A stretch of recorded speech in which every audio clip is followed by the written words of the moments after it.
Hi, it's Steve. Today we'd like to show you how to change the right-hand drawer glide on your range.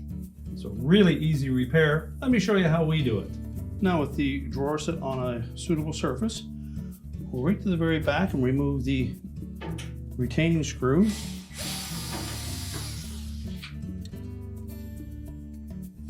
And we'll slide the old glide off to the side, remove it. We can discard that. To install the new one, we want to make sure that the elongated piece runs up along the side. That short piece that the screw fits into will go underneath and line up with the screw hole. And there's also a little tab on the side here that we need to line up with that slot at the rear. Make sure it sits flush up against the side of the drawer, and then we can reinstall the screw.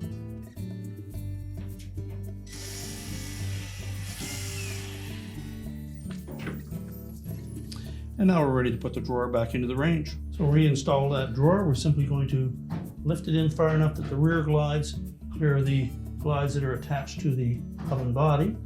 Make sure they engage the tracks. Push it firmly into place. And your repair is complete.